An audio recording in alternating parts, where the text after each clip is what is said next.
ಎಲ್ರಿಗೂ ನಮಸ್ಕಾರ. ಇವತ್ತಿನ ವಾರ್ತೆಗಳು. ವಿಶ್ವೇಶ್ವರ ಹೆಗಡೆ ಕಂಗೇರಿ ಬಿಜೆಪಿ ಅಭ್ಯರ್ಥಿ ಹೇಳ್ತಾರೆ, ದೇಶದ ಅಭಿವೃದ್ಧಿಯ ಹರಿಕಾರ ನರೇಂದ್ರ ಮೋದಿ ಮೂರನೇ ಅವಧಿಗೆ ಪ್ರಧಾನಿಯಾಗಲು ಉತ್ತರ ಕನ್ನಡ ಕ್ಷೇತ್ರದ ಸಮಗ್ರ ಅಭಿವೃದ್ಧಿ ಕಾಣಲು ಮತ ಕೇಳುತ್ತಿದ್ದೇನೆ. ಇದು ರಾಷ್ಟ್ರದ ಭವಿಷ್ಯ ರೂಪಿಸುವ ಚುನಾವಣೆ ಎಂಬುದು ಮತದಾರರಿಗೂ ಮನದಟ್ಟಾಗಿದೆ. ಕ್ಷೇತ್ರದಂತ ಪಕ್ಷದ ಕಾರ್ಯಕರ್ತರು ಟೊಂಕಕಟ್ಟ ಕೆಲಸ ಮಾಡುತ್ತಿದ್ದಾರೆ. ಬಿಜೆಪಿ ಗೆಲ್ಲಿಸಬೇಕು ಎಂಬ ಉತ್ಸವದಲ್ಲಿ ಮತದಾರರು ಇರುವುದು ಕಣ ಚಿತ್ರಣ ಗಮನಿಸಿದಾಗ ಸ್ಪಷ್ಟವಾಗುತ್ತದೆ. ಅದೇ ರೀತಿ BS ಯಡಿಯೂರಪ್ಪ ಅವರು ಹೇಳ್ತಾರೆ, ಪ್ರಧಾನಿ ಮೋದಿ ಅವರ ಗಾಳಿ ಕರ್ನಾಟಕದಲ್ಲಿ ಹೆಚ್ಚಾಗಿ ಬೀಸುತ್ತಿದೆ.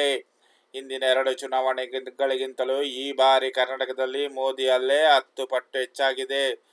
ಅವರ ನೆರವಿನಿಂದ ರಾಜ್ಯದ ಎಲ್ಲ 28 ಲೋಕಸಭಾ ಕ್ಷೇತ್ರಗಳಲ್ಲಿಯೂ ಗೆಲುವು ಸಾಧಿಸುತ್ತೇವೆ.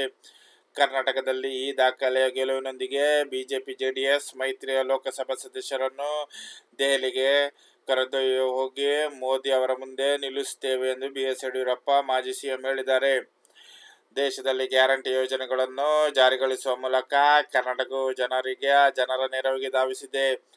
ಬಿಜೆಪಿಯ ದುರಾಡಳಿತದಿಂದ ಬೇಸತ್ತ ಜನರು ರಾಜ್ಯದ ಕಾಂಗ್ರೆಸ್ ಸರ್ಕಾರವನ್ನು ಚುನಾಯಿಸಿದರು. ಅಧಿಕಾರಕ್ಕೆ ಬಂದ ಕೂಡಲೇ ಗೃಹ ಸಚಿವ, ಗೃಹ ಜ್ಯೋತಿ, ಶಕ್ತಿ ಯುವ ನಿಧಿ ಹಾಗೂ ಅನ್ಯ ಭಾಗ್ಯ ಯೋಜನೆಗಳನ್ನು ಜಾರಿಗೆ ತಂದಲ್ಲಿ ಜನರ ಬದುಕು ಸುಧಾರಣೆ ಆಗುತ್ತಿದೆ. ಹೋದಲ್ಲೆಲ್ಲ ಕಾಂಗ್ರೆಸ್ ಸರಲಾರದ ಯೋಜನೆಗಳನ್ನು ಪಡೆದು ತೃಪ್ತಿ ಜನರಲ್ಲಿ ಕಾಣಿಸಿದೆ ಎಂದು ರಾಧಾಕೃಷ್ಣ ದೊಡ್ಮನಿ, ಕಾಂಗ್ರೆಸ್ ಅಭ್ಯರ್ಥಿ ಹೇಳಿದ್ದಾರೆ. ಅದೇ ರೀತಿ ಒಬ್ಬ ರಾಜಕಾರಣಿ, ಅದರಲ್ಲೂ ಜನರ ಸೇವೆಯಲ್ಲಿ ತೊಡಗಿಸಿಕೊಂಡವರನ್ನು ಹೇಗೆ ಮಾಡಿದ್ದಾರೆ ಎಂಬುದನ್ನು ನಂಬಲು ಸಾಧ್ಯವಾಗುತ್ತಿಲ್ಲ. ಇದೆಲ್ಲ ವಿಕೃತಿ ಮನಸ್ಸಿನ ದೊಡ್ಡ ಅಪರಾಧ. ಈ ಘಟನೆಯಿಂದ ರಾಜಕಾರಣದಲ್ಲಿ ಇರುವವರು ಮುಖ ಎತ್ತಿ ನಡೆಯುವುದು ಹೇಗೆ ಎಂಬ ದೊಡ್ಡ ಪ್ರಶ್ನೆಯಾಗಿದೆ. ಈ ತರಹದ ಗುನ್ನೆ, ಈ ತರಹದ ವಿಕೃತ ಮನಸ್ಸುಗಳನ್ನು ಇರುತ್ತದೆ ಎಂಬುದು ಊಹಿಸಲು ಸಾಧ್ಯವಿಲ್ಲ ಅಂತ HK ಪಾಟೀಲ್ ಸಚಿವರು ಹೇಳಿದ್ದಾರೆ. ಯಾರಿಗೆ? ಪ್ರಜ್ವಲ್ ರೇವಣ್ಣನವರು.